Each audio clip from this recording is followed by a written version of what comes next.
Muy buenas tardes. Le invito por favor a abrir su Biblia en Primera de Juan, capítulo 2, versículo 26. Primera de Juan 2, 26. Vamos a continuar con la serie Temas de Importancia para la Iglesia.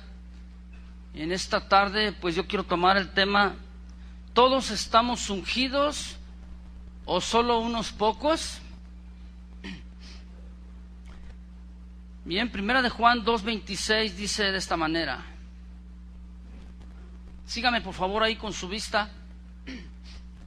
Dice: os he escrito esto sobre los que os engañan, pero la unción que vosotros recibisteis de él permanece en vosotros, y no tenéis necesidad de que nadie os enseñe, así como la unción misma os enseña todas las cosas, y es verdadera y no es mentira. Según ella os ha enseñado, permaneced en él. Vamos a orar. Señor, gracias por esta tarde, Señor, que nos has dado tan hermosa, por esta mañana también, que en la cual nos has permitido alabarte, adorarte, estar en tu presencia y rendir nuestra vida completa a ti.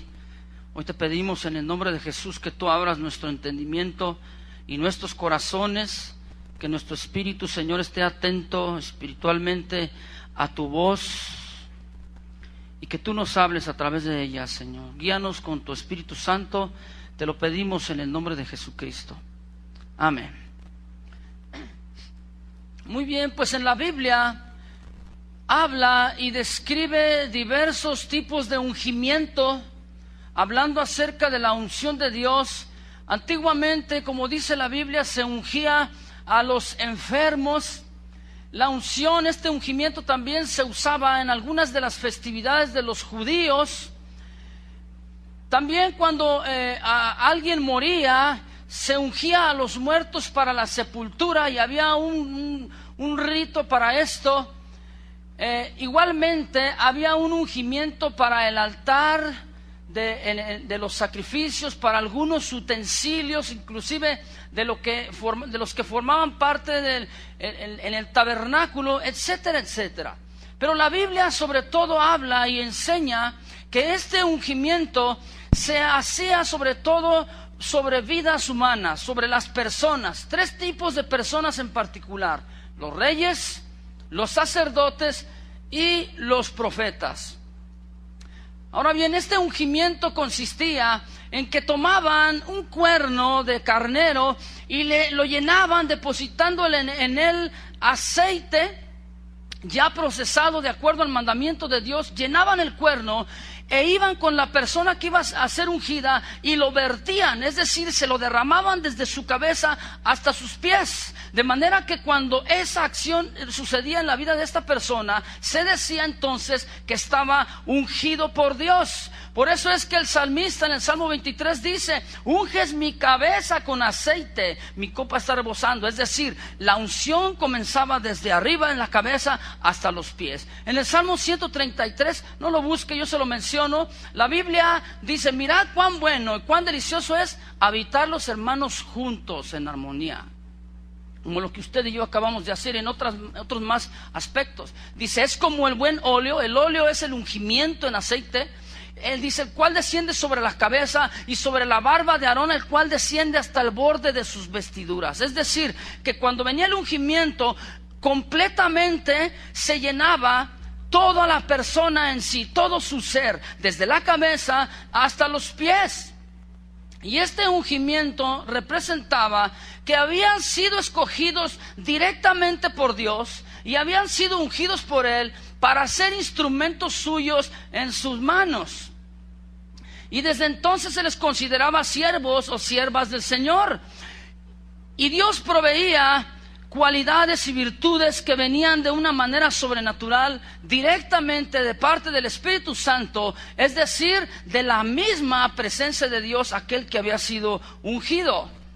Ahora bien, vamos a ir viendo paulatinamente cómo la Escritura habla. Mire, este tema es muy vasto en la Biblia, es muy extenso, pero yo quisiera tomar un punto y un enfoque nada más. Y vamos a ver el punto, como punto número 1, en las Escrituras, la unción de Dios en el cielo. Bien, desde los inicios en la palabra del Señor, la Escritura nos habla de un ser que fue creado por Dios. Este ser, un ángel, Dios lo llama querubín protector. Y este ángel llamado Luzbel, o Luz Bella, o Satanás, o el demonio, o como usted quiera llamarle, chanclas, como usted quiera mencionarle, es el mismo, nomás diferente nombre, ¿verdad? Este ángel, ya estoy hasta dando otra atribución, ¿verdad? No, este ángel, dice la Biblia que se paseaba en medio de las piedras de fuego. Pero llegó un día, un momento en que toda la adoración y toda la alabanza que él guiaba en todo aquel ejército del cielo hacia Dios, comenzó, dice la Biblia, que hubo iniquidad por la contratación de tus iniquidades. Es decir, está hablando de un comercio, y un comercio quiere decir que si yo compro algo, no voy a vender ese algo en el mismo precio, en el mismo costo, ¿verdad que no? Eso es evidente. No sé cuántos de aquí son comerciantes, que tú compras algo y lo vuelves a transmitir, lo vuelves a vender o a revender, pero ya con otro precio, ¿sí o no? Porque entonces tú dijeras como comerciante, entonces ¿dónde queda mi ganancia? Bueno, este ser que fue creado estaba ahí en el cielo, delante del Señor, adorando y alabando a Dios día y noche, pero llegó el momento en que tuvo en su corazón este pecado de iniquidad. Es decir, él quiso quedarse con parte de la gloria de Dios, con parte de la alabanza y la adoración a Dios, con la unción misma de Dios. De manera que a causa de ese pecado, dice la Biblia, que Dios lo echó fuera hacia la tierra. Y Jesús mismo dice en una porción de la Escritura: yo vi descender a Satanás, caer como un rayo sobre la tierra. De manera entonces que dice la Escritura que Dios sacó fuego de en medio de él. Es decir, él fue lanzado de la misma presencia de Dios. Es decir, ya no puede gozar de los beneficios y de los privilegios que la misma presencia del Señor nos brinda.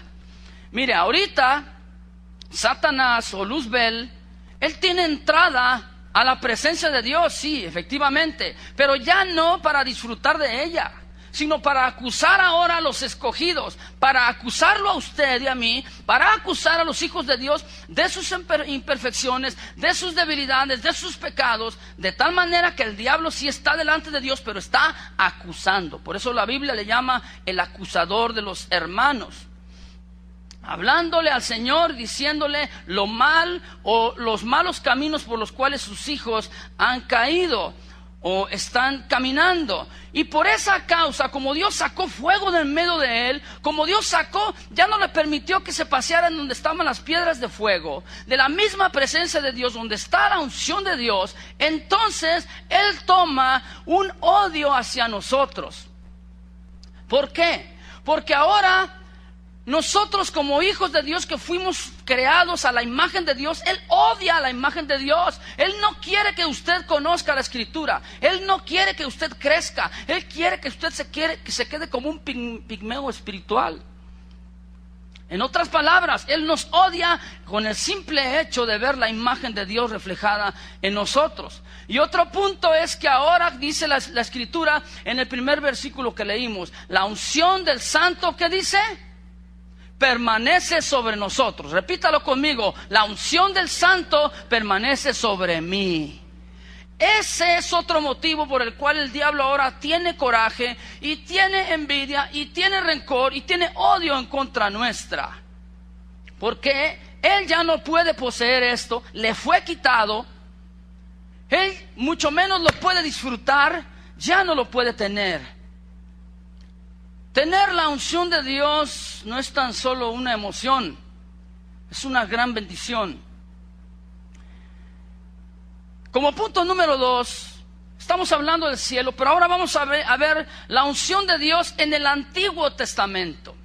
Hablando del Antiguo Testamento se refiere hasta antes del advenimiento de Jesucristo como el Mesías. Esto le llamamos nosotros el Antiguo Testamento, el Antiguo Pacto. En el Antiguo Testamento, la manifestación de Dios hacia la gente se veía un tanto selectiva. Pero esto no quiere decir que Dios tuviera acepción de personas, sino porque el Espíritu de Dios, el Espíritu Santo, aún no había descendido sobre su pueblo. ¿Se acuerdan las palabras del Señor Jesucristo? Cuando estaba Él aquí en la tierra, le dijo a sus discípulos: es necesario que yo me vaya, porque cuando yo me vaya, entonces les voy a enviar, ¿qué? Otro consolador, el cual los va a guiar a toda la verdad, el cual les va a hacer recordar todas las cosas que yo les he enseñado.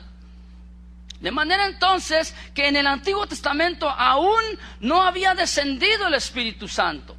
¿Qué quiere decir entonces? Que cuando alguien era ungido en el Antiguo Testamento, representaba entonces y denotaba que este alguien que había sido ungido estaba elegido por Dios para un servicio muy en particular. Es decir, en el momento en que se le vertía ese aceite, se decía que este hombre, esta mujer ya estaba consagrado, estaba consagrada o apartado para Dios. Y a su vez Dios lo estaba dotando de un poder sobrenatural que solamente viene de Él y que solamente el Espíritu Santo podía y puede depositar en ellos, en nosotros.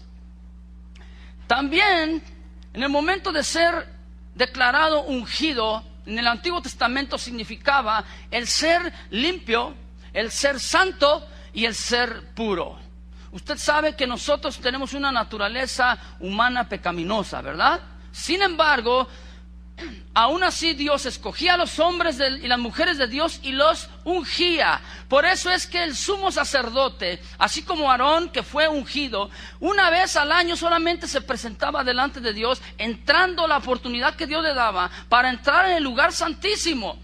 Estaba el tabernáculo constituido por 3 partes: el atrio, el lugar santo y el lugar santísimo, representando así entonces las 3 áreas de nuestro ser: espíritu, alma y cuerpo. Para fin de poder llegar con el Señor, tenía que llegar hasta el final, al área de que habla del espíritu. Es decir, los que le adoran en espíritu es necesario que le adoren. Usted es espíritu, ¿verdad? Entonces, ¿en qué área de su vida usted adora al Señor? En el espíritu. Por eso es que el sumo sacerdote, al momento de ser ungido, también ungía los utensilios, porque no podía haber algo impuro delante de la presencia de Dios, porque así caían fulminados en la presencia misma del Señor. Entonces esto provocaba el ungimiento, una consagración para las personas. Ahora bien, en el Antiguo Testamento, hablando de esto, cuando un hombre, una mujer tenía una cierta necesidad, aquel que era ungido, solamente dice la Biblia que el Espíritu Santo descendía y reposaba sobre él. Es decir, cuando llevaba a cabo aquella obra a la cual había sido llamado, entonces el Espíritu Santo se volvía a alzar, el Espíritu Santo se volvía a levantar. Volvía otra vez a tener esa necesidad, tenía que haber una liberación para su pueblo. Entonces venía el Espíritu Santo, reposaba y se volvía a ir. ¿Usted se acuerda el ejemplo de Goliat? De Sansón. Ya me confundí yo aquí, ¿verdad? Está Sansón y dice la Biblia que él lo había capturado los filisteos, lo habían encadenado, le habían sacado los ojos. Y estaba ahí en medio de 2 pilares, y dice la Biblia que él clama a Dios y le dice: Señor, por última vez permíteme dar un descanso a mi pueblo, permíteme liberar a tu pueblo. Y resulta que él estaba entre 2 pilares que estaban sosteniendo un auditorio como este o mayor, en el cual estaban los importantes y los más fuertes de los filisteos. Entonces dice la Biblia que el Espíritu Santo vino y descendió y reposó sobre Sansón, y vino a él una manifestación en la fuerza de él que venía directamente de Dios. Y en ese momento, al mover él los pilares, se vino abajo a aquel lugar y se dio por entendido de que Dios había liberado a su pueblo a través de una manera sobrenatural en la vida de Sansón. ¿Sí me expliqué? De manera entonces que conforme el siervo de Dios necesitaba, fuerza divina o necesitaba una guía de Dios, venía y reposaba y se volvía a ir el Espíritu Santo. Necesitaba tener sabiduría aquel siervo, aquel ungido de Dios, venía y reposaba el Espíritu Santo y se volvía a ir. Necesitaba tomar una decisión muy apremiante, o una convicción, o un convencimiento al pueblo, a la gente. Entonces venía el Espíritu Santo, reposaba, se manifestaba, realizaba la obra a la cual había sido llamado, y otra vez se alzaba. Este era el mover de Dios en cuanto al Espíritu Santo, en cuanto a la unción de Dios, el ungimiento a las personas. De esta manera Dios los capacitaba de una manera sobrenatural, aquellos que se dejaban conducir por el Espíritu Santo.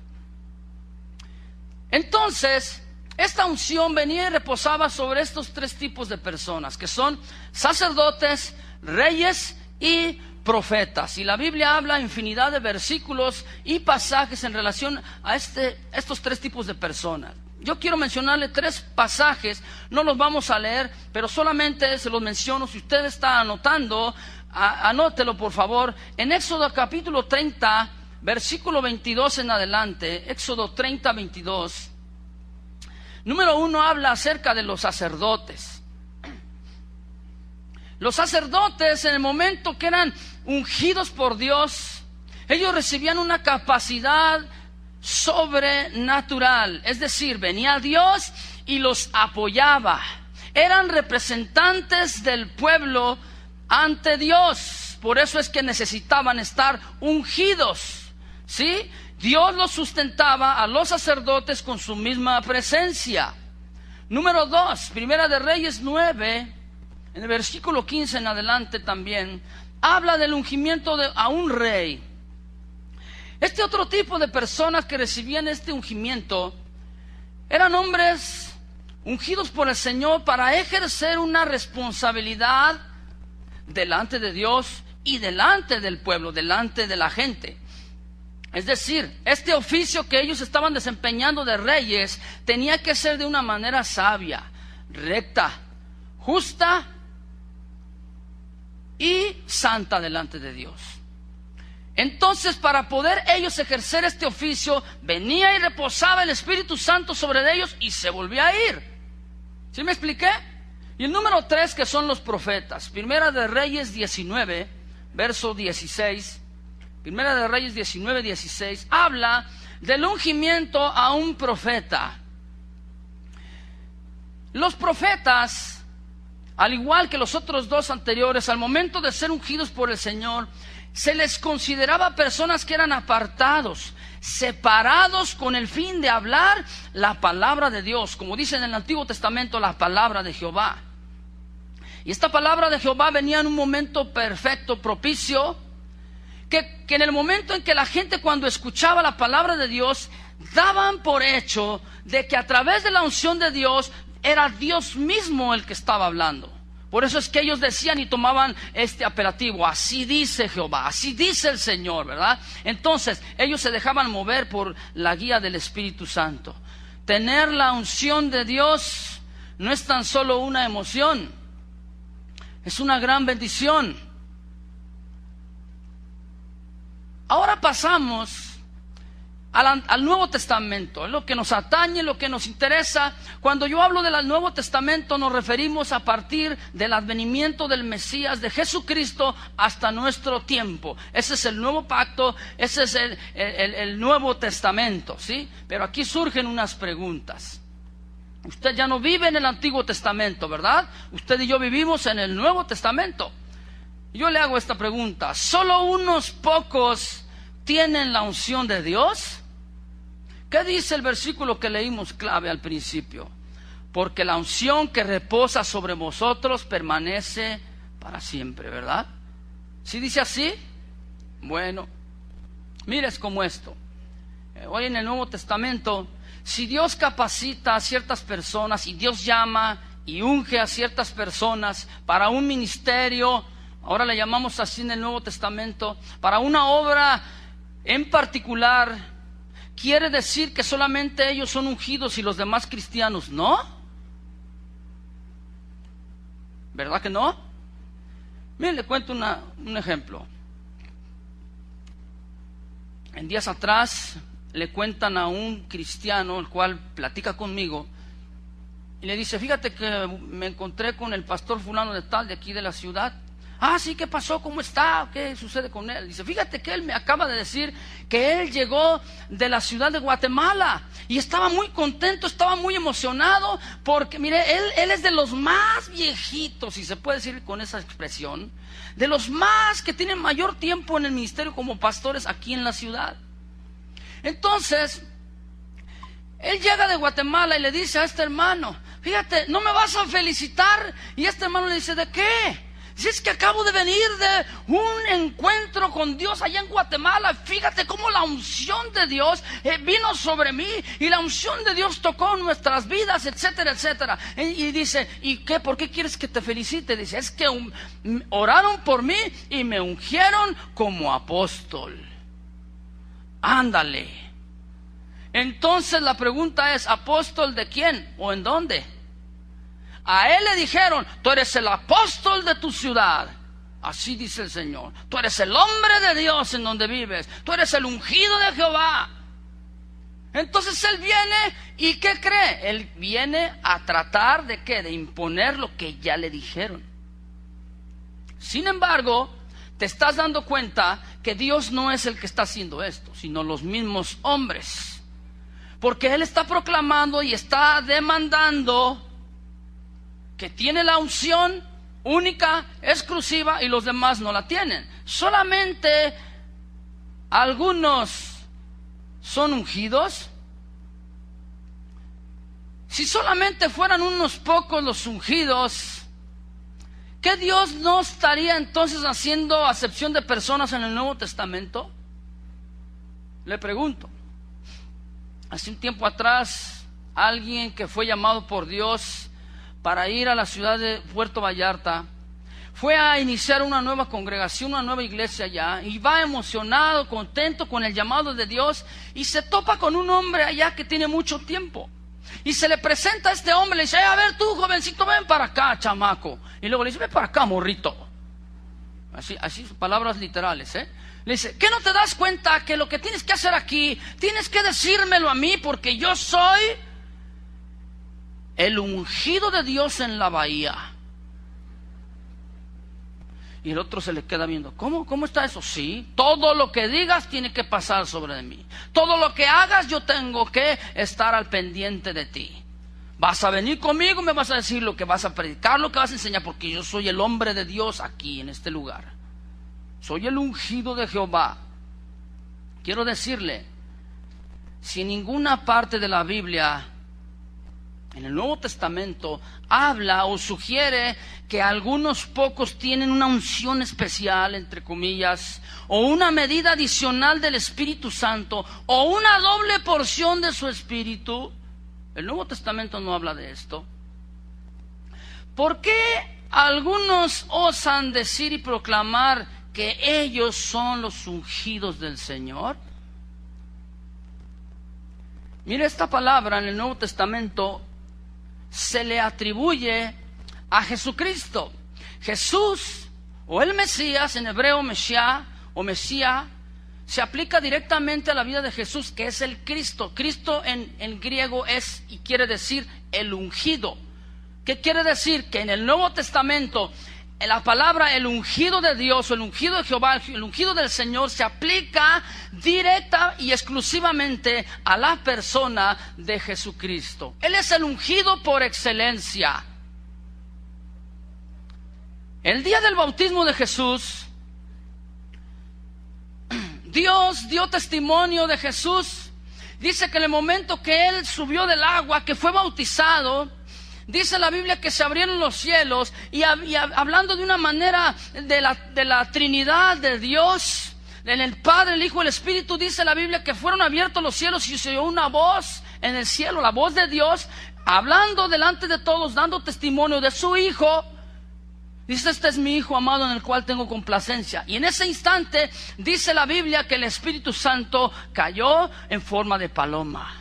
Vino y reposó sobre la vida de Jesús. Estamos viendo la Trinidad de Dios, la misma personalidad de Dios, dando testimonio entonces a través de esto de que Jesús era ungido por Dios. Él es el ungido en el Nuevo Testamento.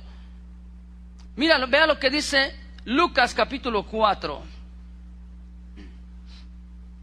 Lucas 4, versículo 16 hasta el 22.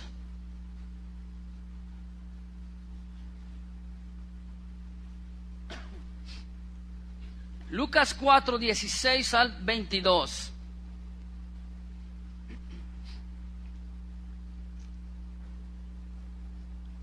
¿Ya lo encontró? Léalo conmigo, por favor. Y dice la Biblia: vino a Nazaret, donde se había criado, y en el día de reposo entró en la sinagoga, es decir, el día que se había descrito para estudiar la palabra del Señor, dice, conforme a su costumbre, y se levantó a leer. Y se le dio el libro del profeta Isaías, y habiendo abierto el libro, halló el lugar donde estaba escrito: el Espíritu del Señor está sobre mí, por cuanto me ha ungido para dar buenas nuevas a los pobres. Me ha enviado a sanar a los quebrantados de corazón, a pregonar libertad a los cautivos, a dar vista a los ciegos, a poner en libertad a los oprimidos, a predicar el año agradable del Señor. Mire, yo quiero decirle, si esto lo hace un ungido hoy en día, ¿lo puede hacer? No. ¿Quién es el que hace todo esto? El ungido del Señor. ¿Me estoy dando a entender?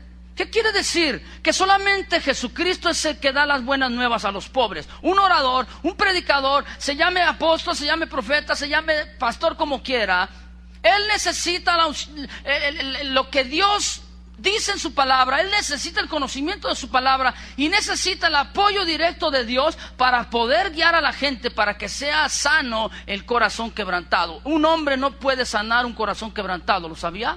El único que puede es Dios, el ungido, Jesucristo. Él sí lo puede hacer. Él sí puede dar libertad a los oprimidos. La gente no. El único que puede dar libertad a los oprimidos es Jesucristo a través de la palabra de Dios, ¿sí o no? Entonces, versículo 20, vea lo que dice: enrollando el libro, no dijo viva México y ahí enróllalo tú, ¿verdad que no? Lo enrolló. Ordenado Jesucristo, dice, se lo dio al ministro y se sentó, y los ojos de todos en la sinagoga estaban fijos en él, como diciendo, a ver qué va a decir, qué va a expresar Jesucristo. Y concluye esta acción diciendo en el versículo 41, y comenzó a decirles: hoy se ha cumplido esta escritura delante de vosotros. ¿A qué escritura se estaba refiriendo Jesucristo? A Isaías 61. ¿Qué quiere decir? Que hoy el ungido de Jehová es Dios. Esto lo dice Isaías 61, hablando de el ungido que es Cristo el Señor.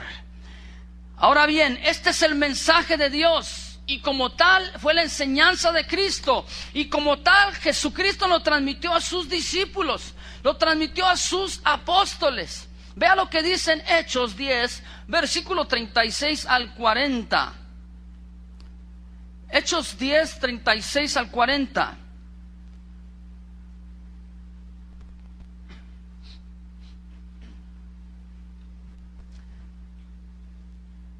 Aquí el apóstol que está aquí hablando, enseñando, está corroborando lo que Dios dice en su palabra y lo que Dios dijo que dice Dios en su palabra.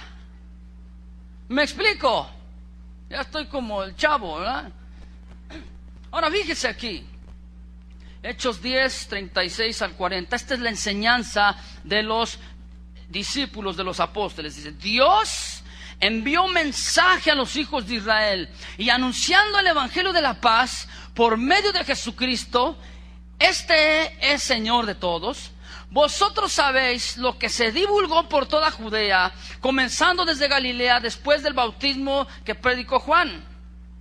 Cómo Dios ungió, diga ungió, dice, con el Espíritu Santo y con poder a Jesús de Nazaret, y cómo éste anduvo haciendo bienes y sanando a todos los oprimidos por el diablo, porque Dios estaba con él. ¿Se fija? Es una acción en presente. Dios estaba con él en ese momento. Si ahorita yo hablo, puedo decirlo en pasado, estaba. Pero quiere decir, mira, en este momento es que ya el Espíritu Santo está aquí. Ya no se alzó, ya no se levantó. En el Nuevo Testamento ahora el Espíritu Santo ya no viene y se vuelve a ir, y viene y se vuelve a ir. No, ahora la unción del Santo permanece sobre cada uno de los hijos de Dios. Versículo que estamos aquí hablando. Fue ungido por Jesucristo por el Espíritu Santo y con poder. Verso 39 dice: y nosotros somos testigos de todas las cosas que Jesús hizo en la tierra de Judea y en Jerusalén, a quien mataron colgándole en un madero. A este levantó Dios al tercer día e hizo que se manifestase. Bien, viene otra pregunta. Entonces, ¿la unción de Dios es tan solo para unos cuantos cristianos? Esta es una palabra de Dios, de moda que ha surgido en esos últimos tiempos, que se ha manifestado, entre comillas, la palabra ungido, o el ungido de Jehová, el ungido del Señor. Y estas palabras sugieren y hablan, se proclaman a sí mismos diciendo, y no sé si usted ha escuchado esta expresión que dice: y yo estaba enseñando y yo sentí la unción de Dios. Es una expresión. Otro dice: él o ella está ungido para predicar la palabra de Dios. Otros términos.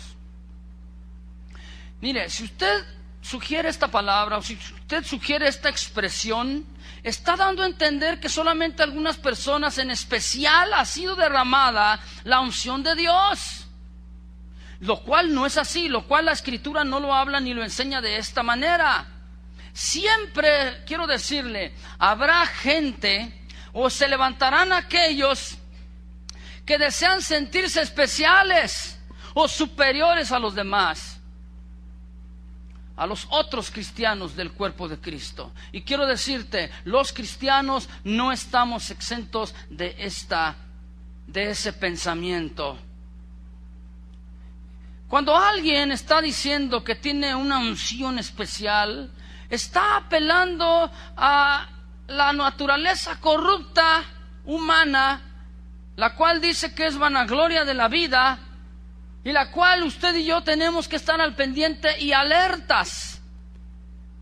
Una vez un hombre que dijo: así dice el Señor, yo como ungido de Jehová, como ungido de Dios, así les digo, Dios me está diciendo, y lo cual tiene que hacerse así. Todos tenemos que llevar un frasco, un pomito ahí, una botellita de aceite, y tenemos que caminar y recorrer en autos el periférico de la ciudad de Guadalajara. Y usted dice: ¿para qué?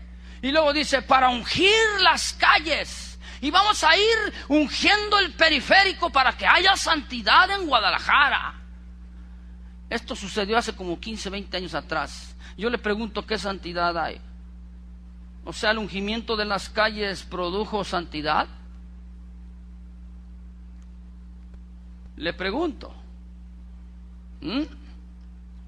Hubo un evento allí en la Ciudad de México en la cual estaban todos aquellos, eran en el Zócalo, estaba lleno ahí de cristianos, y de repente pasa un helicóptero por ahí y dice: ¡ahí viene el helicóptero ungido! Y todos aplauden. Y de repente este helicóptero abre una compuerta y suelta aceite, avienta aceite. Y ahí están ungiendo a todo el mundo, y todos aquí, que me toque, que me caiga. No me ha tocado, pásale otra vez. El helicóptero ungido. Quiero que lea por favor Hechos capítulo 2, versículo 16. Hechos 2, 16 al 19.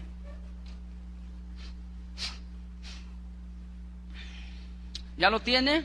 Hechos 2, 16 al 19. Mire, antes de leerlo yo quiero decirle el contexto. Estaba una fiesta de los judíos llamada el Pentecostés. Ellos, dice la Escritura, que estaban en un lugar que la Biblia menciona y llama como el aposento alto. En este lugar estaban como 120 personas, estaban orando, estaban adorando a Dios, pero también estaban escondidos por miedo y por temor a los judíos, porque los querían apresar y les querían quitar la vida por seguir a Jesús, al ungido del Señor.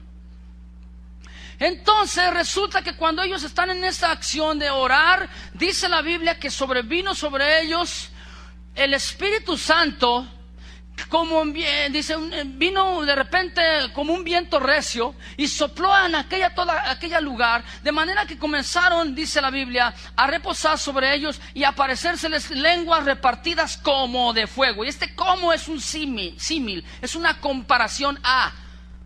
Entonces dice la Escritura que ellos comenzaron a hablar en otra lengua, que es una manifestación de la llenura del Espíritu Santo. Y dice aquí la Biblia que los que estaban ahí a su alrededor comenzaron a hablar y comenzaron a decir: ya te fijaste, estos están borrachitos, están tomados, bien piricuetos, y están, ¿verdad?,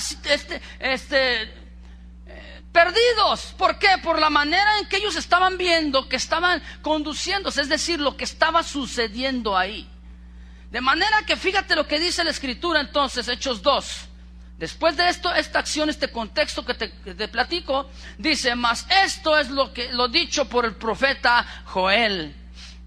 En los postreros días, dice Dios. Mira, quiero decirte, el libro de los Hechos, a partir del libro de los Hechos hasta la fecha, es el único libro de la Biblia que no ha concluido. Todos los demás libros de la Biblia en el Nuevo Testamento dicen amén, terminaron, se concluyeron, pero este es el único que no dice amén. ¿Te habías fijado? ¿Por qué? Porque los hechos de los apóstoles y de los discípulos hasta el día de hoy están sucediendo. Quiere decir entonces que desde el día de Pentecostés hasta nuestros días se considera como los postreros días. ¿Y qué dice? Que en los postreros días, ¿qué?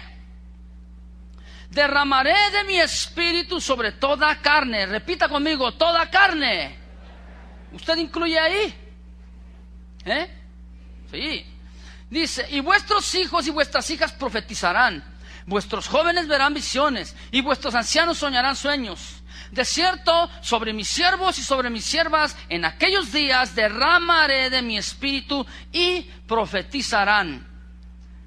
Y daré prodigios arriba en el cielo y señales abajo en la tierra, sangre y fuego y vapor de humo. Mire cómo dice el versículo 18 al final: derramaré de mi espíritu. No dice vendrá y reposará el espíritu y se volverá a ir. Esta acción, esta expresión de derramaré, es cuando vertían el aceite, lo derramaban sobre la persona. Ya no podía decir: ya no quiero el aceite, ¿verdad? Déjame lo quito, te voy a rellenar tu cuerno, ¿verdad que no?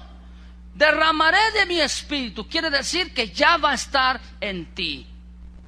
En el momento en que Jesús ascendió a los cielos, envió al Espíritu Santo para que este Espíritu Santo entonces llenara y fuera derramado en nuestra vida a través de su unción. Por eso es que Joel el profeta dijo de esta manera: derramaré de mi espíritu sobre toda carne.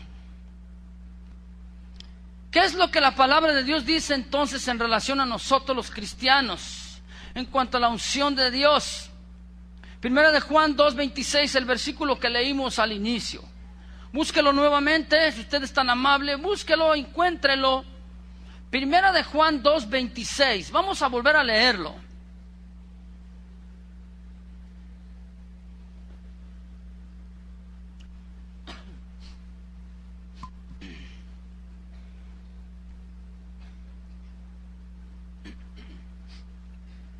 ¿Ya lo tiene allá a la vista?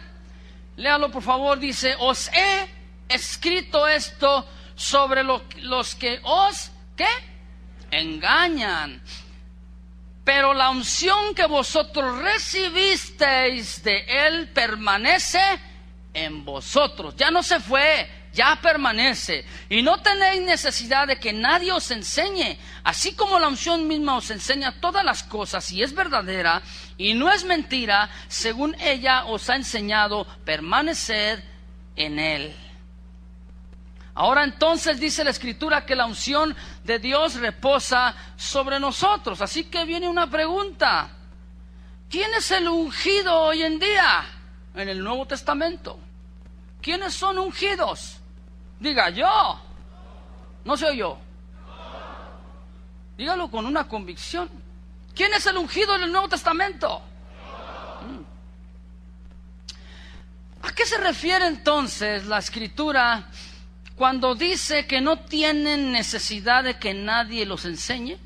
Mira, hay líderes, hay gente que osa decir, así dice el Señor, y como dice el Señor, como yo estoy diciendo, entonces tú tienes que hacerlo. Y dicen, traigan todo lo que tienen aquí. Usted tiene 2 casas, traiga una a los pies de los apóstoles. Yo soy apóstol.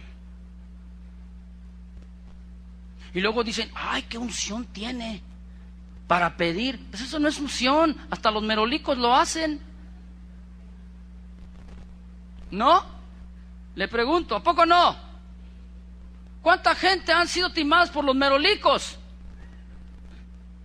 Le venden la pomadita esa milagrosa, y usted escucha que dice la pomadita, úntesela, ¿verdad? En la mañana y por la tarde, y le va a quitar el mal de no sé qué, y que le va a quitar el dolor de cabeza, y que el mal de Hong Kong, y 20 enfermedades más. Y usted dice, ¡qué padre! ¡Oh, qué suave! La cremita o la pomada, el aceitito milagroso, y usted se la cree y va y compra, y se lo timaron, ¿sí o no? Y ahí está la pomadita, dice, ahí usted se acuerda cada vez que la ve, ¿para qué la compré? Se dejó llevar por el merolico.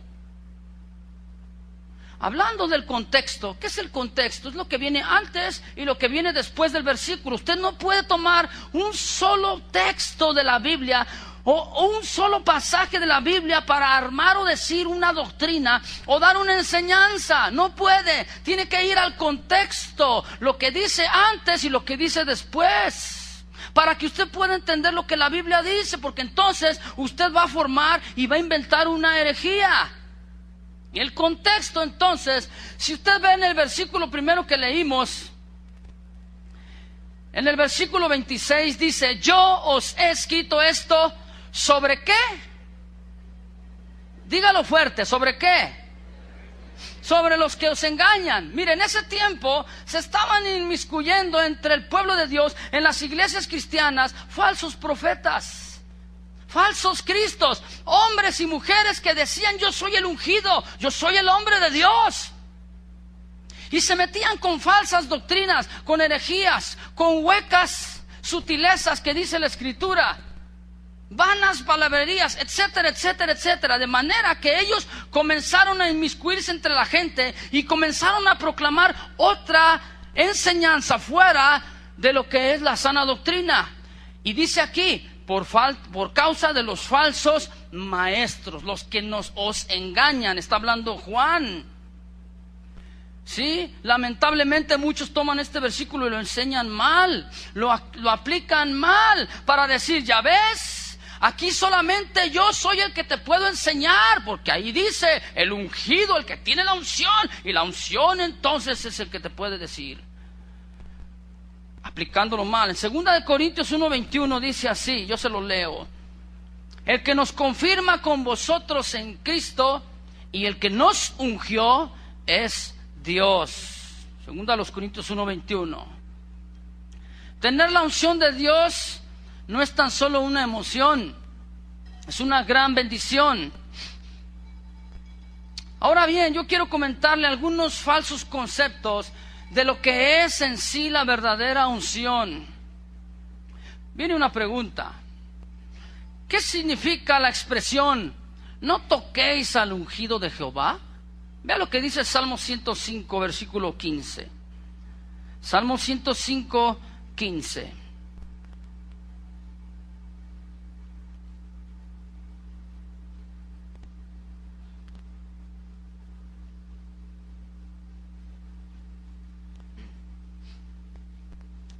Los salmos están casi en el centro de la Biblia.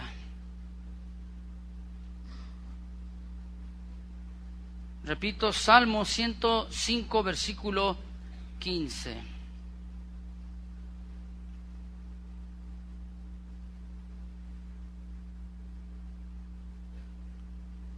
Dice así: no toquéis, dijo, a mis ungidos, ni hagáis mal a mis profetas.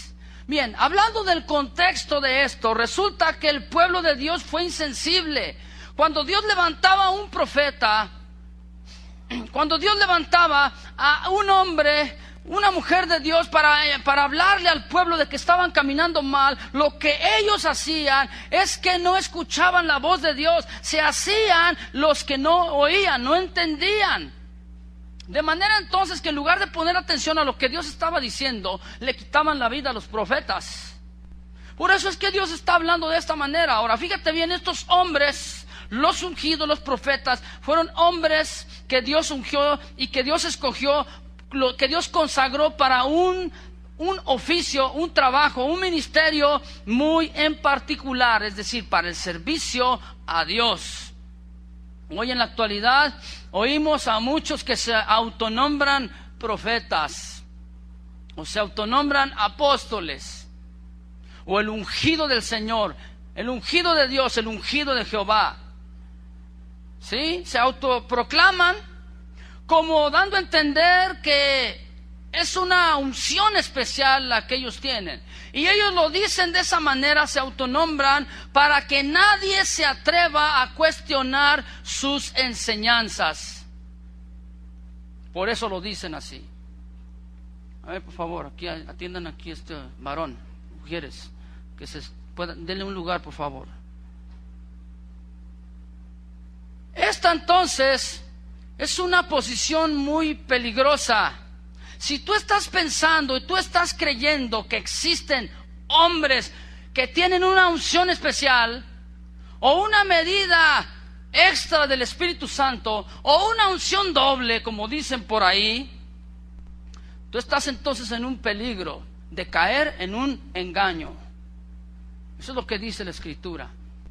Quiero leerte un testimonio de un cristiano por ahí en algún rincón del mundo. Y dice así: una vez en mis primeros años en la institución llamada la iglesia, lo pone él entre comillas, me acerqué al ministro con respecto a algo cuestionable que él había compartido previamente con la iglesia local. Me quedé en cierta forma sorprendido por su respuesta, comenta él. Él obviamente percibió que esto era un desafío a su autoridad y sintiendo que estaba por encima de tal cuestionamiento, se apresuró para encabezar la conversación con estas palabras: antes de que continúes hablando, ¿sabes que estás por tocar al ungido de Dios? Dice, por haber cuestionado algo que él previamente había dicho. Y él dice una serie de preguntas. ¿Estaba yo realmente tocando al ungido de Dios? ¿Estaba con tal pregunta convirtiéndome en un enemigo de Dios? ¿Cómo se veía a sí mismo este ministro? ¿Cómo llegó él a tener esa convicción, ese pensamiento de sí mismo? ¿Cómo es que estos ungidos vienen a ser distintos, entre comillas, por tal unción especial? Una unción que ellos dicen no son incapaces de cometer errores. ¿Sabía usted que hay gente que dice así? Y dicen que yo tengo la unción del santo y como tal yo no cometo errores. Y si lo que yo te estoy diciendo ellos lo dan por hecho de que es Dios el que te está diciendo. Vende tu casa y tráeme el dinero.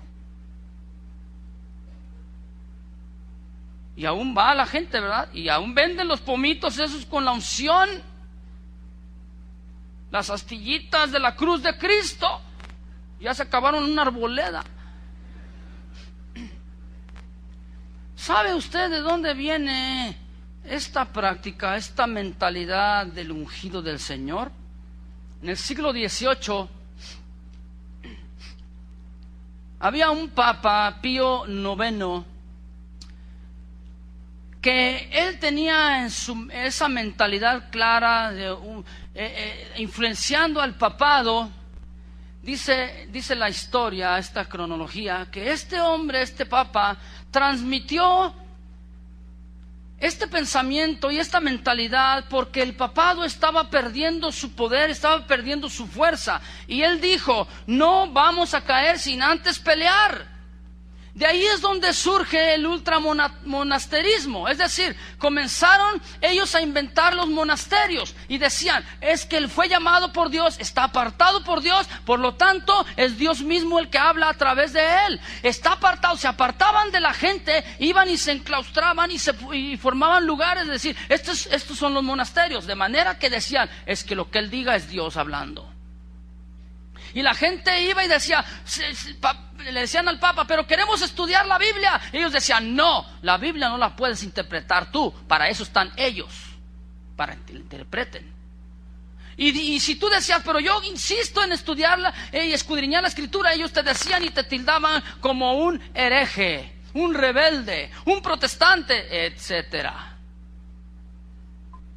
Ahora bien, este movimiento que surgió a través de Pío IX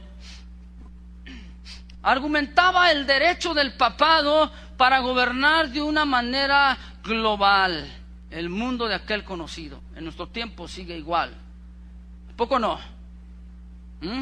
Para esto entonces este hombre proclama un edicto para ganar terreno, estableciendo que la autoridad delegada por Dios es el papado y que por lo tanto no hay error alguno en ellos y que no pueden equivocarse, por lo tanto son infalibles.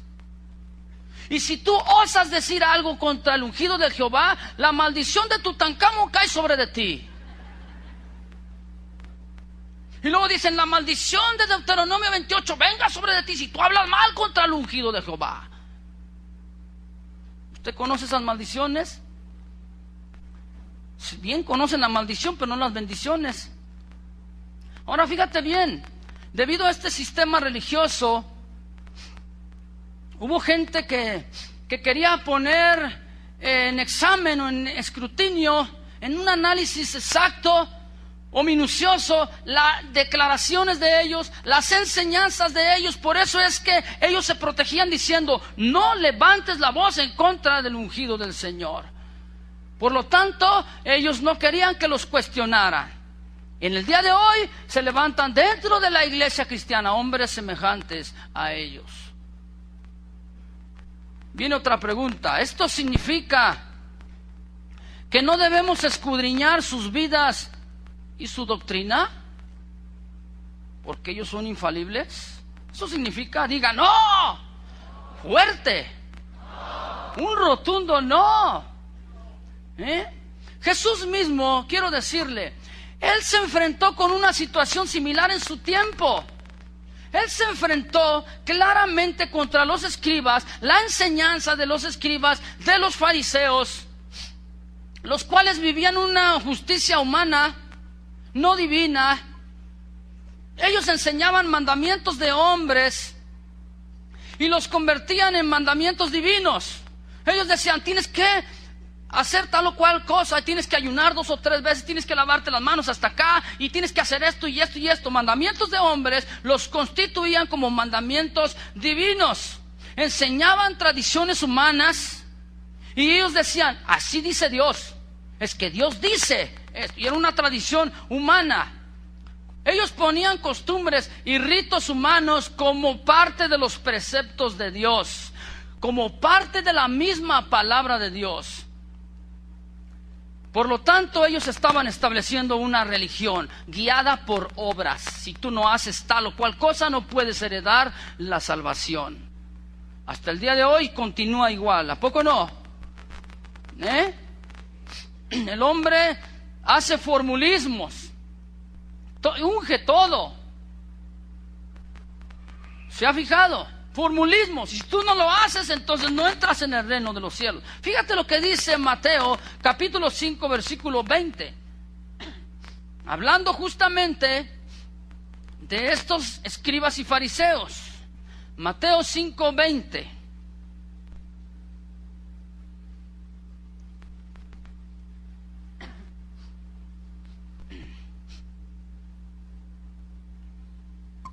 ¿Lo tienes?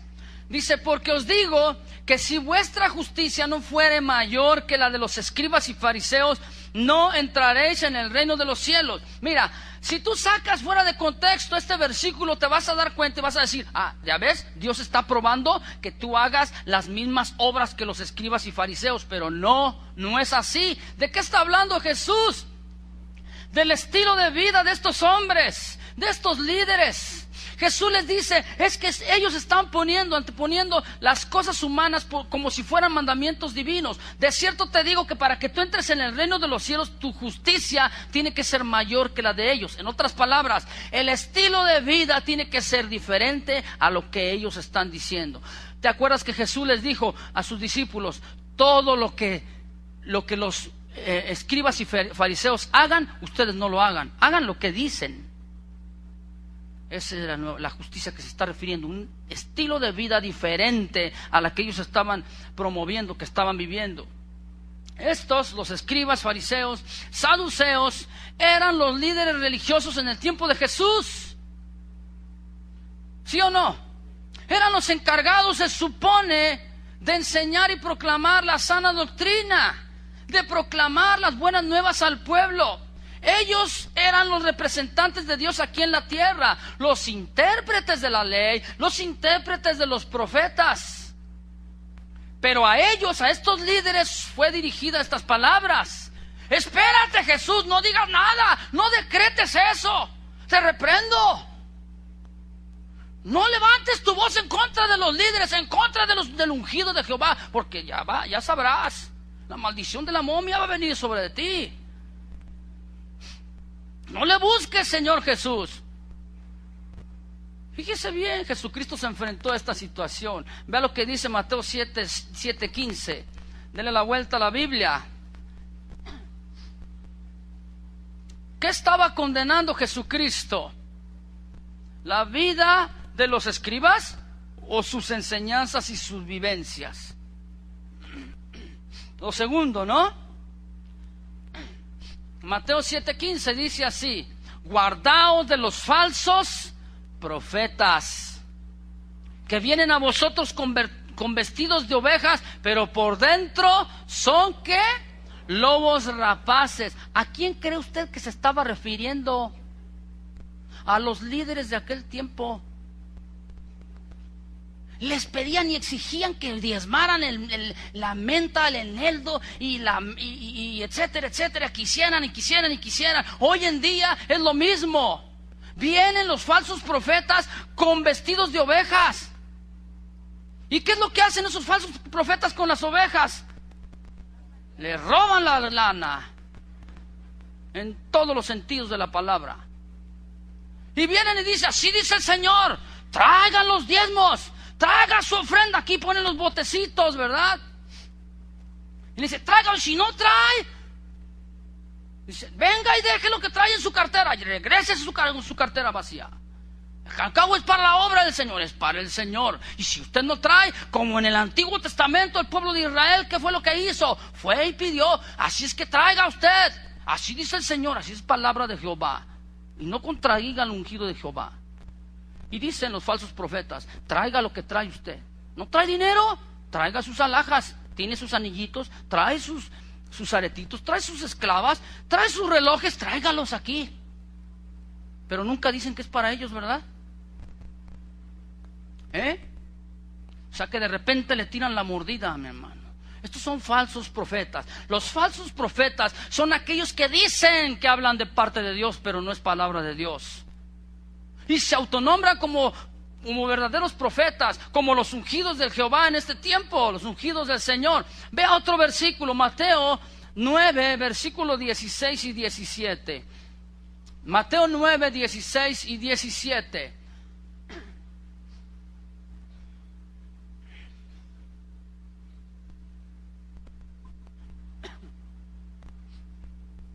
¿Ya lo encontró? Dice así: Nadie pone remiendo de paño nuevo en vestido viejo, porque tal remiendo tira del vestido y se hace peor la rotura. Ni echan vino nuevo en odres viejos. De otra manera los odres se rompen y el vino se derrama y los odres se pierden. Pero echan el vino nuevo en odres nuevos y el uno y el otro, ¿qué?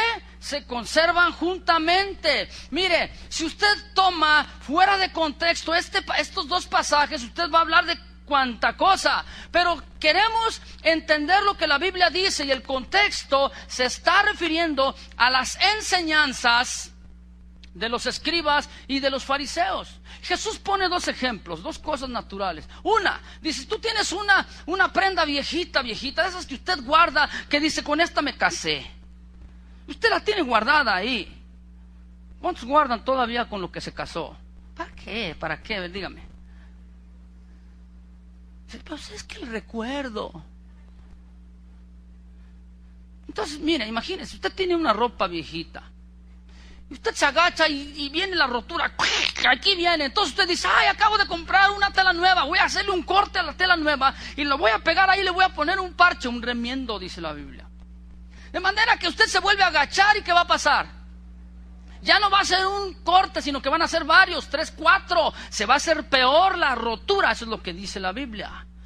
El otro ejemplo es de un odre y el vino. Dice, nadie pone un vino nuevo en un odre viejo, pone un vino nuevo en un odre nuevo. El odre era un recipiente de piel de cabra que la cocían, le ponían ahí lo cocían alrededor y vertían dentro de ese odre el vino nuevo, de tal manera que el vino llega en su proceso, en su procedimiento de fermentación a hincharse y a hincharse. Entonces el vino nuevo, al momento de hincharse, tenía que ser en un odre nuevo, para que a su vez el odre nuevo también fuera ¿qué? Hinchándose igual. De lo contrario, si ponían el vino nuevo en un odre viejo, ¿qué hacía el odre viejo? Se rompía, se echaba a perder. Se echaban a perder el vino nuevo con el odre. ¿A qué se refiere esta enseñanza? La Biblia, si usted ve el contexto, está hablando acerca de las tradiciones humanas que los líderes de aquel tiempo estaban imponiendo sobre la gente. El vino nuevo es la frescura del Evangelio de la paz, la frescura que Jesús estaba trayendo con su enseñanza, con la doctrina. Entonces se refiere a los líderes y les dice, ustedes están viviendo en el Antiguo Testamento, están viviendo en lo antiguo, en lo que ya está caducado. Tienen que renovarse, tienen que quitar ese vino viejo y tienen que poner un odre nuevo para esta enseñanza que les estaba trayendo Jesucristo. A eso se refiere la palabra del Señor. De manera entonces que Jesús estaba recriminando las doctrinas de estos hombres. Esto implica que no debemos de comentar los errores y las falsas doctrinas que ellos practican o que ellos enseñan. No. Yo le dije que iba a decirle una serie de falsos conceptos de lo que es la verdadera unción. Mire, la unción no es aventarle el saco. ¿Me está oyendo? Si yo los pongo aquí y les digo, a ver, Andrés, ven para acá, y yo me quito el saco y te agarro a sacazos. Pa, pa, pa, pa. Es obvio que se va a caer, ¿verdad? Entonces, ¿esa es unción o función? O unción, show. La unción no es para hacer show. Y no es para hacer y dar un despliegue de poder, entre comillas. Muchos argumentan haciendo esto, diciendo es que es el ungido de Dios. La unción tampoco es aquel tradicional movimiento meciéndose de puntitas. ¿Usted ha visto esa expresión? Aleluya. Gloria a su nombre. Eso no es unción. Eso no es unción. Escúchemelo bien. Hay otros que se la pasan gritando en el púlpito, y brincando, así dice el Señor, y gloria a Dios a su nombre, y todos están así. Y tú dices, ¿te fijaste? Oye, ¿le entendiste? No, pero qué unción traía. Y nada más las bocinas, oye, los twitters todos fundidos, ¿verdad? Luego le dice, hermano, pastor, hable más despacito, que se funden las bocinas. No, es la unción, no me toques. Es la unción. Y los twitters todos fundidos, ¿verdad? Echados a perder. ¿Has escuchado una bocina así? Eso no es unción. Hasta gritan y golpean en el púlpito, así dice el Señor, y póngame atención, porque es palabra de Jehová, dice el hombre de Dios. Eso no es unción. Le cuento una historia. Hace tiempo un hermano fue a visitar a una hermana en la Ciudad de México. ¿Cuántos vienen de la Ciudad de México? Bienvenidos. ¿Ya se repitieron? Son chilapatíos ahora. No, bienvenidos, ¿verdad que sí? Resulta que va con esta hermana. Y estando ella en la Ciudad de México, la hermana de este hermano, lo invita a una reunión a su iglesia, a su congregación. Entonces va, y lo primero que ve es a toda la congregación y al pastor en el suelo. Y uno haciéndole así como borrachito. Aleluya, gloria a Dios, aleluya. ¿Quién vive? Y a su nombre. Haciéndole como borrachitos. ¿Qué está pasando? ¿Esta es unción o es función? Luego ahí andaba arrastrándose el pastor, haciéndole como león. ¿Qué está haciendo? Es que es la unción. No le digas nada, es la unción. Y el otro haciéndole así. ¿Qué pues? Se para y toma el micrófono este pastor y comienza a decir, estoy sintiendo la unción de Dios, así dice el Señor. Y luego dice, Angelito. Yo no sé a qué angelito le pidió, porque ¿sabía usted que no es bíblico pedirle a los ángeles? No es bíblico. Y le dice, Angelito. Dice, ¿ves aquellos dos que están allá atrás? Eran dos hermanos que estaban abrazados. Había como 25 personas.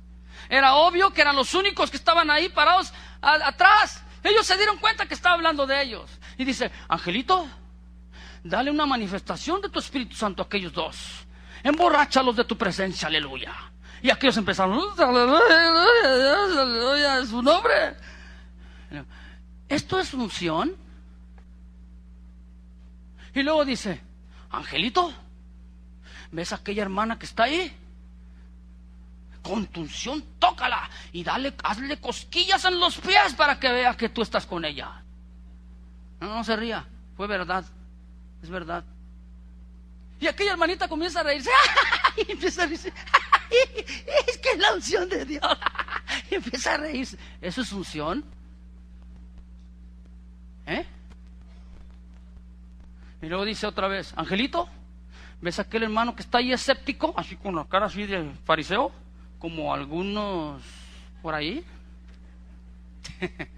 Dice, apachúrralo, dale la unción tuya para que sienta que tú estás con él. Y de repente aquel hermano empieza así, en el asiento ahí en su lugar, todo apachurrado. Y yo le pregunto, ¿esa es unción? En otra ocasión, estando en una congregación, dice el líder, dice, pásenle al frente todos los que quieren ser bautizados por el Espíritu Santo. Estoy sintiendo la unción aquí, yo siento que de mis manos está fluyendo la unción, dice. Fíjese cómo está diciendo, cómo está hablando. Entonces se forma la gente y comienza con uno, ¿verdad? El primero, y comienza a hablar él en lenguas y comienza a dar unas frotadas en el estómago, así literalmente en forma circular. Y pues yo quedándomele viendo y así todo. ¿Y qué cree que sucede? ¿Qué cree que hace este hombre? Le da un golpe en el estómago. ¡Recíbelo! Y ¡pam! Le pega, ¡pum! Le saca todo el aire a aquel. ¿Eso es unción? ¿No lo hace el Mil Máscaras también? ¿El Rayo de Jalisco? ¿No lo hace también? Ya se pasó con el siguiente y la siguiente. La hermanita vio que el otro estaba. No, dice, nos vemos. Una vez nos sucede una cosa, una experiencia. Estando aquí en un hotel, aquí en Guadalajara, nos invitan a un congreso para mujeres. Invitaron al grupo musical de aquí de Casa de Oración a dirigir la alabanza. Y fuimos, estoy hablándole de hace unos 20, 25 años atrás. Ya, yo estaba recién convertido, no se crea. Entonces, en ese tiempo yo tocaba la batería. Ahora ya no dan chance ni echarse un palomazo ni nada. Pero estando yo ahí en la batería, la oradora, la que está en el congreso como encargada del congreso, dice, vamos a orar. Y da una explicación alusivo a lo que acabó de enseñar la predicadora. Entonces les dice a las mujeres que se pongan de pie, las que tienen necesidad, y se ponen así, pero volteando hacia la gente, así como yo estoy hacia con usted. Entonces les pide a algunos y les dice a los del grupo, ayúdenos a orar por ellos. Entonces están orando unos por otros así. Y yo estaba sentado ahí en la batería, bueno, no aquí, ya en aquel lugar. Y ahí claramente yo escucho al Señor que me dice, párate, Carlos, porque alguien va a hacer algo indebido. Y yo abro mis ojos y ¿cómo qué? Entonces yo me paro y como estaban ya la gente ya aquí orando, yo me vine hasta el final, hasta acá donde estaba la primera hermana de este lado. Era la tercera, 1, 2 y 3, aquí estaba yo en la tercera. En eso veo a uno, me estaba de aquel lado la mujer que acababa de predicar orando por las mujeres. Pero yo veo que se levanta un hombre, un varón, y se para y Dios me dice, ya ves, ese es, ten cuidado con él. Dije, ay Señor, pues a ver qué voy a hacer, qué vamos a hacer. Entonces yo veo que directamente se viene caminando hacia acá hasta donde estoy yo, y comienza con las hermanas de acá para acá, de su izquierda, o sea de mi derecha, la izquierda de suya. Y comienza con la primera. Entonces estaba un movimiento. Yo veía que le hacía así. Y dije, ay, algo trae. O quiere ir al baño. O yo no sé. Entonces le decía, aleluya, aleluya, la unción, la unción, la unción, la unción. Y repetía como 10 veces la unción. Y dije, ¿qué trae? Entonces daba la vuelta y se volteaba y hacía esto, y en eso se acerca con la que está de este lado, la hermanita que está de este lado. Entonces le pone la mano en la frente y le dice, la unción de Dios está sobre de ti, mis manos, y lo empieza a empujar hacia atrás y la dobla así. ¿Qué cree que pasó? ¿Cuál se cayó? La empujó. Yo he tenido esa experiencia, que solamente uno viene y ¡pah! Ese se cayó. Pero le quiso ayudar a Dios. La empujó literalmente así. ¡Zas! ¡Recíbelo! ¿Usted cree que así va a recibir un santo zapotazo? Se cayó la hermana. Y yo hasta no le hacía así, yo no sé qué sería. Entonces, Dios me dice, ¿ya ves? Dije, Señor, ¿qué hago? Pues pon ahí orden. Entonces cuando ve que la hermana aquella se cae, da la media vuelta, aleluya, la unción, y luego se voltea y se acerca con la siguiente hermana. Igualmente le pone la mano y así la dobla, así, y la empuja en el nombre de Jesús y ¡zas! Cae aquella hermana al suelo. Entonces Dios me dice, ¿qué estás esperando? Entonces aquel dice, gloria a Dios, él le hacía así. Entonces él se viene con la tercera persona que está aquí, la que estaba justamente adelante de mí. Era una ancianita, una viejita, la pobrecita, estaba así agachadita. Ha de haber dicho, pues si estas jóvenes se cayeron rápido con la unción, esta que ya está viviendo las extras más rápido.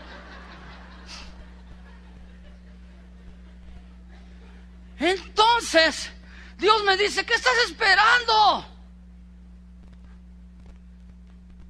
En eso, yo veo que se le acerca la viejita, y yo lo veo así como diciendo, ¿qué vas a hacer? ¿La vas a matar?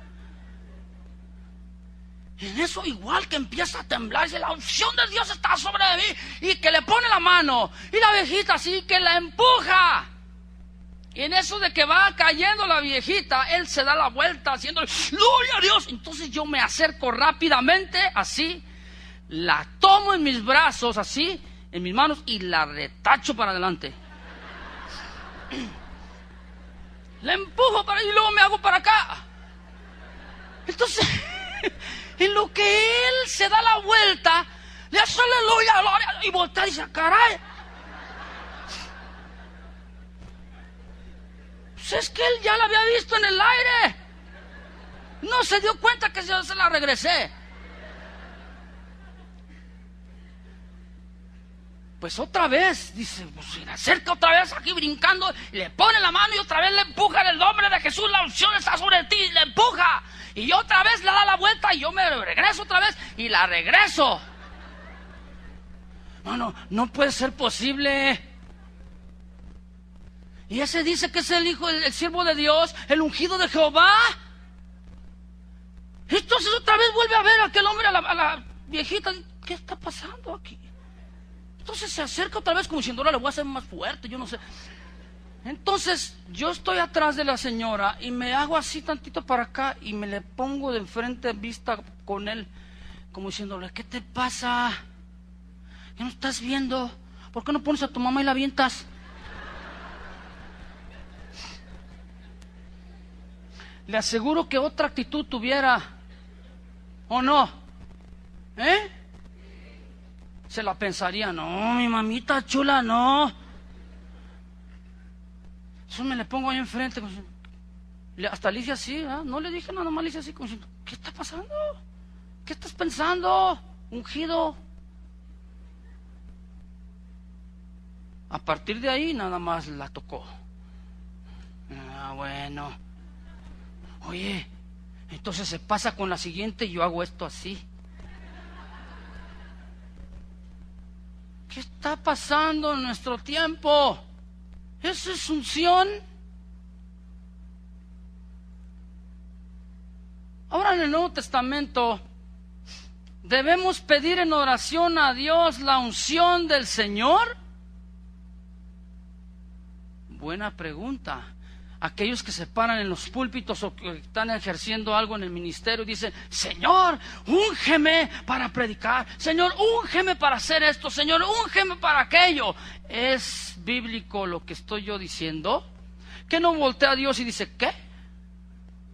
¿Que no te ungí ya? ¿Sabe?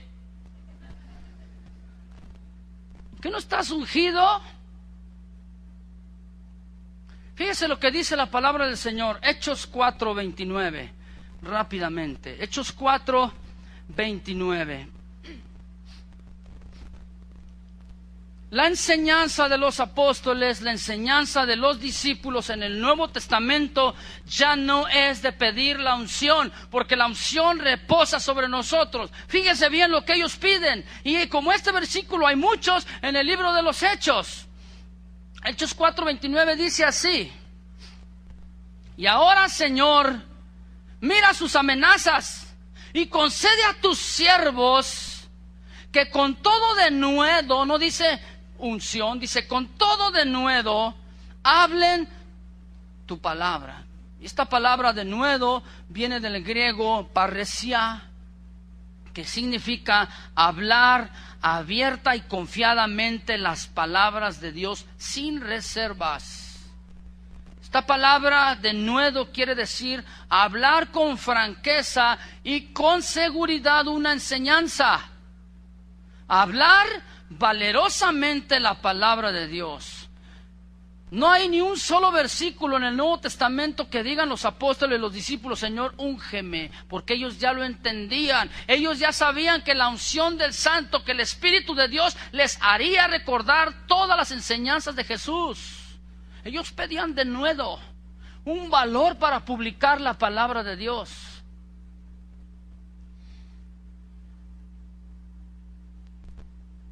Tener la unción de Dios no es tan solamente una emoción, es una gran bendición, hermano. Cierre sus ojos, por favor, si es tan amable.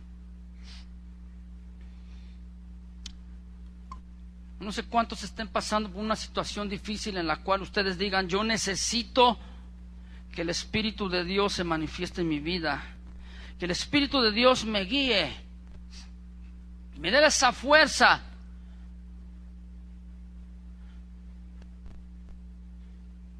Gracias, Dios. Dile gracias. Dígale: Señor, gracias por tu Espíritu Santo, porque tu Espíritu Santo me hace valeroso.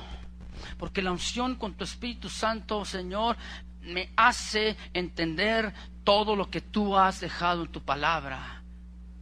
Gracias, Dios. Simple y sencillamente dele gracias a Dios. Usted necesita el apoyo de Dios, necesita la fuerza de Dios, necesita la sabiduría de Dios. La unción del Santo reposa sobre nosotros. Gracias, Padre, por tu palabra, y nos ayuda a entender, a comprender y a ser guiados por tu Espíritu Santo. Gracias, Señor, porque a través de tu palabra entendemos que por fe ha sido constituido el cielo y la tierra,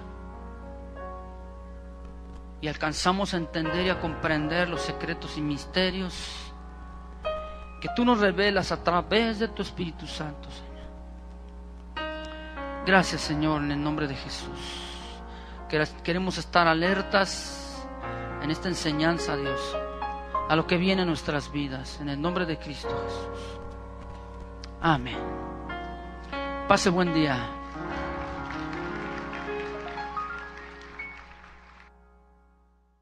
Tiene odio en contra nuestra, porque él ya no puede poseer esto, le fue quitado. Él mucho menos lo puede disfrutar, ya no lo puede tener. Tener la unción de Dios no es tan solo una emoción, es una gran bendición. Como punto número 2, estamos hablando del cielo, pero ahora vamos a ver la unción de Dios en el Antiguo Testamento. Hablando del Antiguo Testamento se refiere hasta antes del advenimiento de Jesucristo como el Mesías. Esto le llamamos nosotros el Antiguo Testamento, el Antiguo Pacto. En el Antiguo Testamento, la manifestación de Dios hacia la gente se veía un tanto selectiva. Pero esto no quiere decir que Dios tuviera acepción de personas, sino porque el Espíritu de Dios, el Espíritu Santo, aún no había descendido sobre su pueblo. ¿Se acuerdan las palabras del Señor Jesucristo? Cuando estaba Él aquí en la tierra, le dijo a sus discípulos: es necesario que yo me vaya, porque cuando yo me vaya, entonces les voy a enviar, ¿qué? Otro consolador, el cual los va a guiar a toda la verdad, el cual les va a hacer recordar todas las cosas que yo les he enseñado. De manera entonces que en el Antiguo Testamento aún no había descendido el Espíritu Santo. ¿Qué quiere decir entonces? Que cuando alguien era ungido en el Antiguo Testamento, representaba entonces y denotaba que este alguien que había sido ungido estaba elegido por Dios para un servicio muy en particular. Es decir, en el momento en que se le vertía ese aceite, se decía que este hombre, esta mujer ya estaba consagrado, estaba consagrada o apartado para Dios.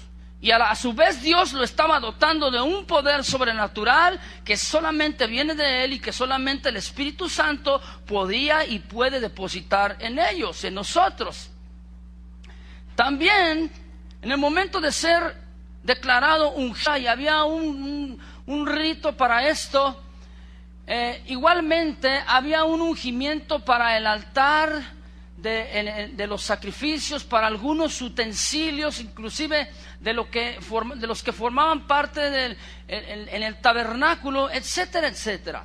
Pero la Biblia sobre todo habla y enseña que este ungimiento se hacía sobre todo sobre vidas humanas, sobre las personas, 3 tipos de personas en particular: los reyes, los sacerdotes y los profetas. Ahora bien, este ungimiento consistía en que tomaban un cuerno de carnero y lo llenaban depositándole en él aceite ya procesado de acuerdo al mandamiento de Dios. Llenaban el cuerno e iban con la persona que iba a ser ungida y lo vertían, es decir, se lo derramaban desde su cabeza hasta sus pies, de manera que cuando esa acción sucedía en la vida de esta persona, se decía entonces que estaba ungido por Dios. Por eso es que el salmista en el Salmo 23 dice: unges mi cabeza con aceite, mi copa está rebosando. Es decir, la unción comenzaba desde arriba en la cabeza hasta los pies. En el Salmo 133, no lo busque, yo se lo menciono, la Biblia dice: mirad cuán bueno y cuán delicioso es habitar los hermanos juntos en armonía, como lo que usted y yo acabamos de hacer en otros más aspectos. Dice, es como el buen óleo. El óleo es el ungimiento en aceite. Él dice, el cual desciende sobre la cabeza y sobre la barba de Aarón, el cual desciende hasta el borde de sus vestiduras. Es decir, que cuando venía el ungimiento, completamente se llenaba toda la persona en sí, todo su ser, desde la cabeza hasta los pies. Y este ungimiento representaba que habían sido escogidos directamente por Dios y habían sido ungidos por Él para ser instrumentos suyos en sus manos. Y desde entonces se les consideraba siervos o siervas del Señor. Y Dios proveía. Muy buenas tardes.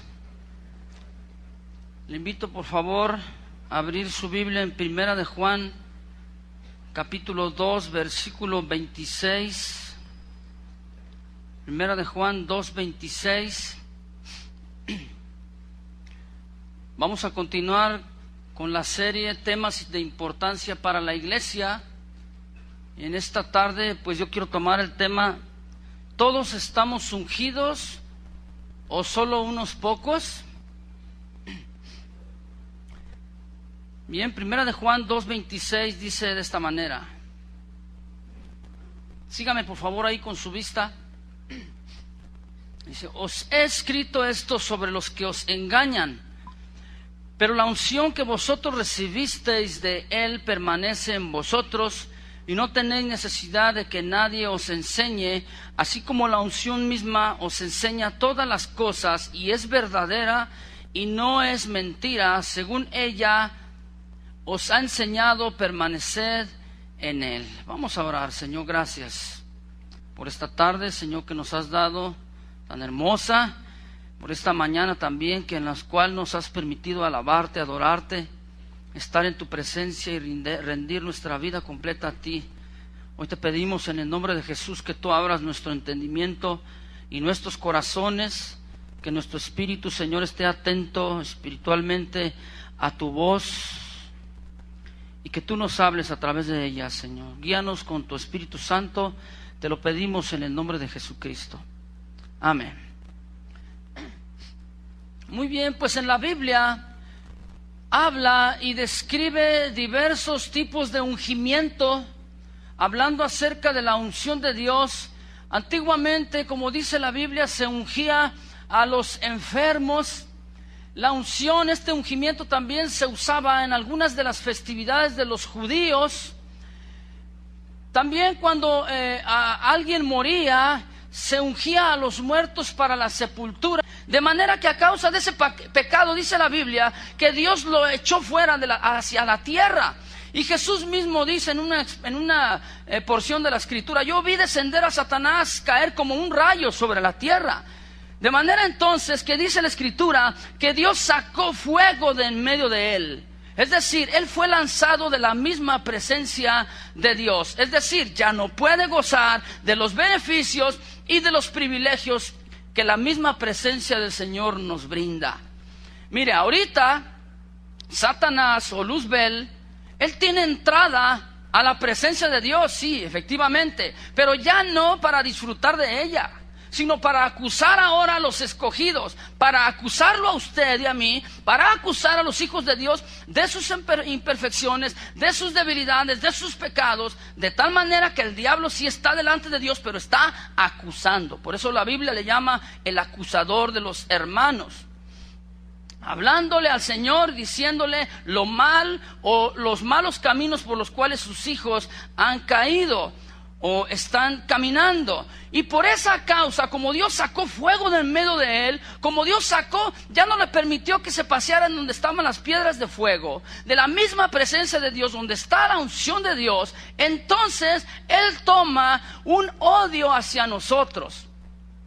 ¿Por qué? Porque ahora nosotros, como hijos de Dios que fuimos creados a la imagen de Dios, Él odia a la imagen de Dios. Él no quiere que usted conozca la Escritura. Él no quiere que usted crezca. Él quiere que usted se quede como un pigmeo espiritual. En otras palabras, Él nos odia con el simple hecho de ver la imagen de Dios reflejada en nosotros. Y otro punto es que ahora dice la Escritura en el primer versículo que leímos, la unción del Santo, ¿qué dice? Permanece sobre nosotros. Repítalo conmigo, la unción del Santo permanece sobre mí. Ese es otro motivo por el cual el diablo ahora tiene coraje y tiene envidia y tiene rencor y cualidades y virtudes que venían de una manera sobrenatural directamente de parte del Espíritu Santo, es decir, de la misma presencia de Dios, aquel que había sido ungido. Ahora bien, vamos a ir viendo paulatinamente cómo la Escritura habla. Mire, este tema es muy vasto en la Biblia, es muy extenso, pero yo quisiera tomar un punto y un enfoque nada más. Y vamos a ver el punto, como punto número 1, en las Escrituras, la unción de Dios en el cielo. Bien, desde los inicios en la palabra del Señor, la Escritura nos habla de un ser que fue creado por Dios. Este ser, un ángel, Dios lo llama querubín protector. Y este ángel llamado Luzbel, o Luz Bella, o Satanás, o el demonio, o como usted quiere llamarle, chanclas, como usted quiera mencionarle, es el mismo, nomás diferente nombre, ¿verdad? Este ángel, ya estoy hasta dando otra atribución, ¿verdad? No, este ángel, dice la Biblia que se paseaba en medio de las piedras de fuego. Pero llegó un día, un momento en que toda la adoración y toda la alabanza que él guiaba en todo aquel ejército del cielo hacia Dios, comenzó, dice la Biblia, que hubo iniquidad por la contratación de tus iniquidades. Es decir, está hablando de un comercio. Y un comercio quiere decir que si yo compro algo, no voy a vender ese algo en el mismo precio, en el mismo costo, ¿verdad que no? Eso es evidente. No sé cuántos de aquí son comerciantes, que tú compras algo y lo vuelves a transmitir, lo vuelves a vender o a revender, pero ya con otro precio, ¿sí o no? Porque entonces tú dijeras como comerciante, entonces ¿dónde queda mi ganancia? Bueno, este ser que fue creado estaba ahí en el cielo, delante del Señor, adorando y alabando a Dios día y noche, pero llegó el momento en que tuvo en su corazón este pecado de iniquidad. Es decir, él quiso quedarse con parte de la gloria de Dios, con parte de la alabanza y la adoración a Dios, con la unción misma de Dios.